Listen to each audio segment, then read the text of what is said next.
Hello again. It is time to look at a book which, if nothing else, is a hot contender for most beautiful cover of the year. This is H is for Hawk by Helen Macdonald, which is published by Jonathan Cape. It's not a novel. It is a book which fits in a category which I'm increasingly loving, which is not just nature writing, not just memoir or biography, not just literary criticism.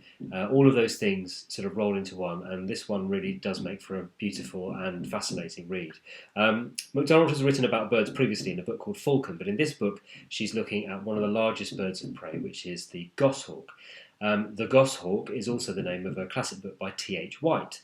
T.H. White is famous for writing The Once and Future King, and in this book Macdonald looks at him and his life and his own reasons for writing the book The Goshawk and his connection with birds, but also at his struggles throughout his life with his own sexuality.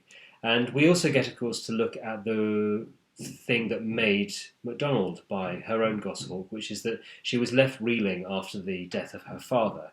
And so this is a book about grief and a very personal response to grief. And that, of course, is one of the things that makes the book most fascinating, because it is a very particular response to grief. And as somebody who doesn't know anything about falconry or about bird training, I found it absolutely fascinating to read more about it and not realising how tenuous the link was between bird trainer and bird. These birds remain wild, and the only thing that brings them back to the trainer is the need for food. So if that bird is too well fed or too content, there is sometimes no reason for it to come back to the handler, and it can just fly off. And the tenuousness of that link is incredibly important symbolically, I think, throughout the book. And Macdonald does a fantastic job of drawing all of these disparate elements together.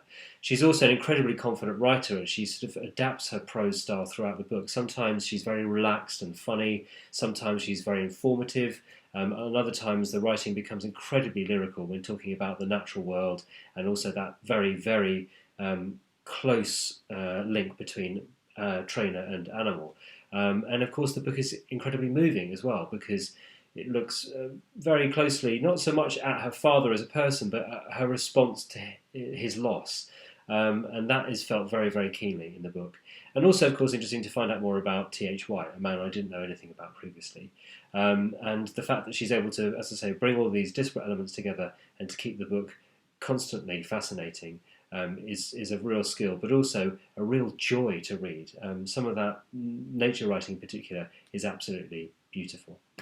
As I said, it fits into this category which I'm increasingly liking, and it reminded me of a couple of books which I'm just going to highlight again. The Far Away Nearby by Rebecca Solnit. It's the first book of hers that I've read, and she's written a lot, and I must read more because she really is an amazing writer. And another one here, we have Sightlines by Kathleen Jamie, which is another book which manages to mix sort of travel and nature writing with something a bit more personal.